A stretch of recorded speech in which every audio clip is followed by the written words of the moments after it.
Richard Rodriguez is the son of Mexican immigrants and was born in San Francisco in 1944. When he started school, his teachers asked his parents to speak more English at home, and Ricardo became Richard. He planned on an academic career but never completed his PhD dissertation, deciding to write as a journalist and essayist. In the first volume of his autobiography, Hunger of Memory, 1982, Rodriguez describes his assimilation into the majority culture. This 2003 essay followed publication of another volume of memoir, Brown, The Last Discovery of America, which explores the issue of race. Blaxicans and Other Reinvented Americans. Argument by Richard Rodriguez.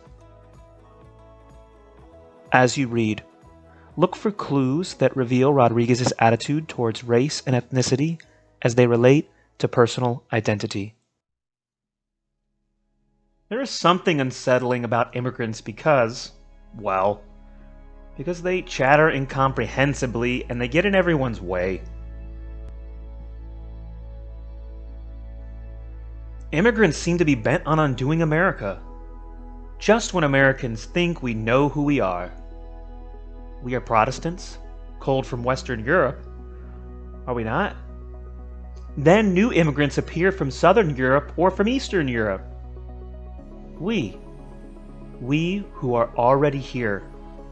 We don't know exactly what the latest comers will mean to our community. How will they fit in with us? Thus we who were here first, we begin to question our own identity.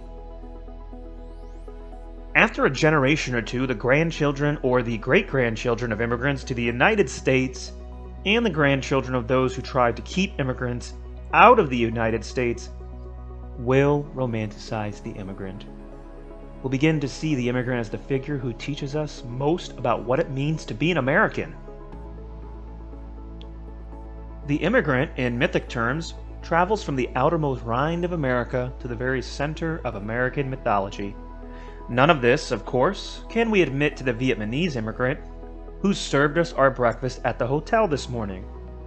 In another 40 years, we will be prepared to say to the Vietnamese immigrant that he, with his breakfast tray, with his intuition for travel, with his memory of tragedy, with his recognition of peerless freedoms, he fulfills the meaning of America. In 1997, Gallup conducted a survey on race relations in America, but the poll was concerned only with white and black Americans.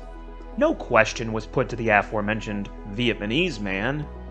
There was certainly no question for the Chinese grocer, none for the Guatemalan barber, none for the tribe of Mexican Indians who re-roofed your neighbor's house.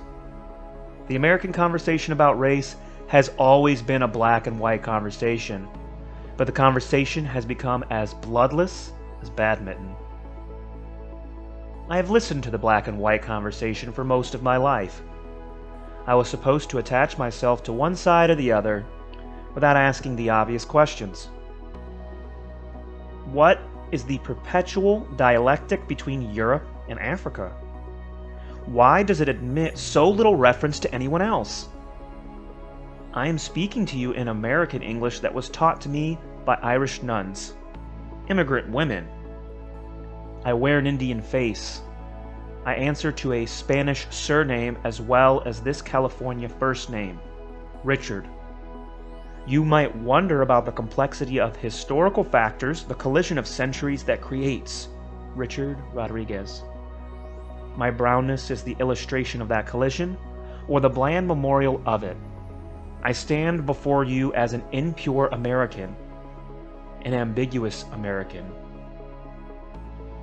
In the 19th century, Texas used to say that the reason Mexicans were so easily defeated in battle was because we were so dilute, being neither pure Indian nor pure Spaniard. Yet, at the same time, Mexicans used to say that Mexico, the country of my ancestry, joined two worlds, two competing armies. Jose Vasconcelos, the Mexican educator and philosopher, famously described Mexicans as la raza cósmica, the cosmic race. In Mexico, what one finds as early as the 18th century is a predominant population of mixed-race people. Also, once the slave had been freed in Mexico, the incidence of marriage between Indian and African people there was greater than in any other country in the Americas and has not been equaled since. Race mixture has not been a point of pride in America. Americans speak more easily about diversity than we do about the fact that I might marry your daughter, you might become we might become us. America has so readily adopted the Canadian notion of multiculturalism because it preserves our preference for thinking ourselves separate. Our elbows need not touch. Thank you. I would prefer that table. I can remain Mexican, whatever that means, in the United States of America. I would propose that instead of adopting the Canadian model of multiculturalism, America might begin to imagine the Mexican alternative, that of a mestizaje society. Because of colonial Mexico, I am mestizo, but I was reinvented by President Richard Nixon. In the early 1970s, Nixon instructed the Office of Management and Budget to identify the major racial and ethnic groups in the United States. OMB came up with 5 major ethnic or racial groups. The groups are white, black, Asian, Pacific Islander, American Indian, Eskimo, and Hispanic. It's what I learned to do when I was in college, to call myself a Hispanic. At my university, we even had separate cafeteria tables and theme houses, where the children of Nixon could gather of a feather. Native Americans united, African Americans, Casa Hispanic. The interesting thing about Hispanics is that you will never meet us in Latin America. You may meet Chileans and Peruvians and Mexicans. You will not meet Hispanics. If you inquire in Lima or Bogota about Hispanics, you will be referred to Dallas, for Hispanic is a gringo contrivance, a definition of the world according to European patterns of colonization. Such a definition suggests I have more in common with Argentine Italians than with American Indians, that there is an ineffable union between the white Cuban and the mulatto Puerto Rican because of Spain. Nixon's conclusion has become the basis for the way we now organize and understand American society. The Census Bureau foretold that by the year 2003, Hispanics would outnumber blacks to become the largest minority in the United States. And indeed, the year 2003 has arrived, and the proclamation of Hispanic ascendancy has been published far and wide. While I admit a competition does exist, in America between Hispanics and black people, I insist that the comparison of Hispanics with blacks will lead, ultimately, to complete nonsense. For there is no such thing as a Hispanic race. In Latin America, one sees every race of the world. One sees white Hispanics, one sees black Hispanics, one sees brown Hispanics who are Indians, many of whom do not speak Spanish because they resist Spain. One sees Asian Hispanics. To compare blacks and Hispanics, therefore, is to construct a fallacious equation. Some Hispanics have accepted the fiction. Some Hispanics have too easily accustomed themselves to impersonating a third race, a great new third race in America, but Hispanic is an ethnic term. It is a term denoting culture. So when the Census Bureau says by the year 2060, 1/3 of all Americans will identify themselves as Hispanic, the Census Bureau is not speculating in pigment or quantifying according to actual historical narratives, but rather is predicting how, by the year 2060, 1/3 of all Americans will identify themselves culturally. For a country that traditionally has taken its understandings of community from blood and color, the new circumstance of so large a group of Americans identifying themselves by virtue of language, or fashion, or cuisine, or literature is an extraordinary change, and a revolutionary one. People ask me all the time if I envision another Quebec, forming in the United States because of the large immigrant movement from the South? Do I see a Quebec forming in the Southwest, for example? No, I don't see that at all. But I do notice the Latin American immigrant population is as much as 10 years younger than the U.S. national population. I notice the Latin American immigrant population is more fertile than the U.S. national population. I see the movement of the immigrants from south to north as a movement of youth, like approaching spring, into a country that is growing middle-aged.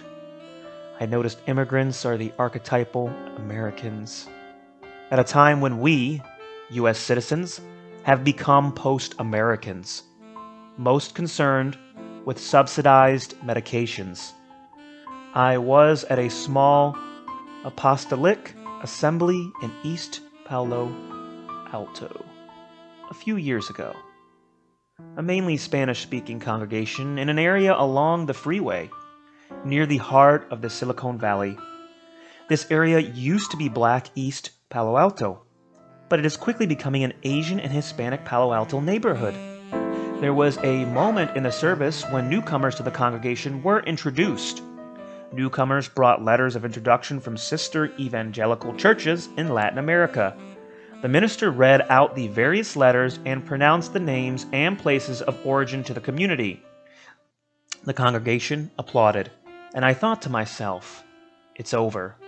The border is over. These people were not being asked whether they had green cards. They were not being asked whether they arrived here legally or illegally. They were being welcomed within a new community for reasons of culture. There is now a north-south line that is theological, a line that cannot be circumvented by the U.S. Border Patrol. I was on a British Broadcasting Corporation interview show, and a woman introduced me as being in favor of assimilation. I am not in favor of assimilation any more than I am in favor of the Pacific Ocean or clement weather. If I had a bumper sticker on the subject, it might read something like, "Assimilation happens." One doesn't get up in the morning as an immigrant child in America and think to oneself, how much of an American shall I become today? One doesn't walk down the street and decide to be 40% Mexican and 60% American. Culture is fluid. Culture is smoke. You breathe it, you eat it, you can't help hearing it. Elvis Presley goes in your ear and you cannot get Elvis Presley out of your mind. I am in favor of assimilation. I am not in favor of assimilation.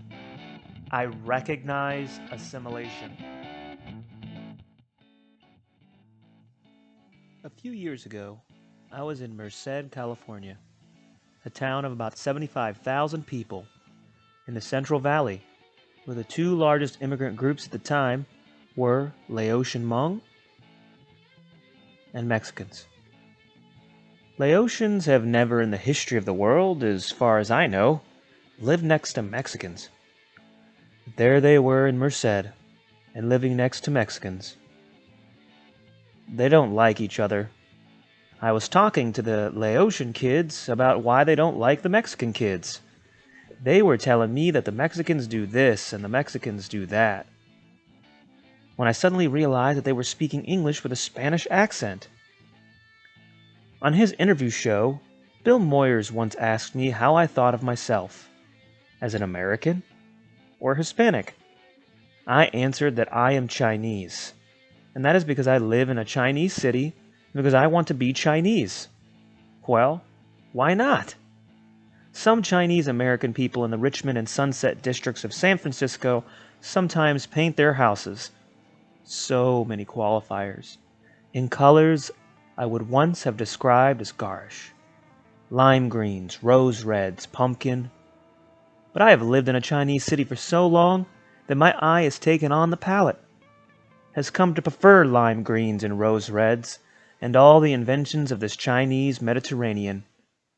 I see photographs in magazines or documentary footage of China, especially rural China, and I see what I recognize as home. Isn't that odd? I do think ethnic distinctions exist. I'm not talking about an America tomorrow in which we're going to find that black and white are no longer the distinguishing marks of separateness. But many young people I meet tell me they feel like Victorians when they identify themselves as black or white. They don't think of themselves in those terms.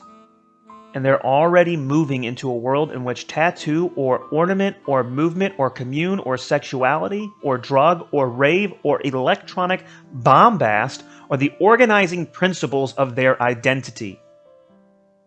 The notion that they are white or black simply doesn't occur. And increasingly, of course, one meets children who really don't know how to say what they are. They simply are too many things. I met a young girl in San Diego at a convention of mixed-race children, among whom the common habit is to define one parent over the other, black over white, for example. But this girl said that her mother was Mexican and her father was African. The girl said, Blaxican. By reinventing language, she is reinventing America. America does not have a vocabulary like the vocabulary the Spanish Empire evolved to describe the multiplicity of racial possibilities in the New World. The conversation, the interior monologue of America cannot rely on the old vocabulary, black, white. We are no longer a black-white nation. So, what myth do we tell ourselves? The person who got closest to it was Karl Marx. Marx predicted that the discovery of gold in California would be a more central event to the Americans than the discovery of Americas by Columbus, which was the only meeting of two tribes, essentially the European and the Indian. But when gold was discovered in California in the 1840s, the entire world met. For the first time in human history, all of the known world gathered. The Malaysian stood in the gold fields alongside the African, alongside the Chinese, alongside the Australian, alongside the Yankee. That was an event without parallel in world history and the beginning of modern California.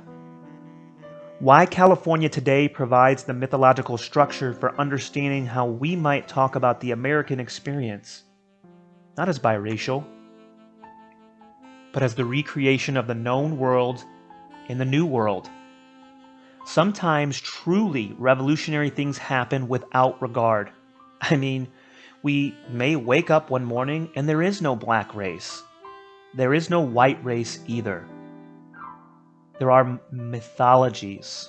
And, as I am in the business, insofar as I am in any business at all, demythologizing such identities as black and white. I come to you as a man of many cultures. I come to you as Chinese.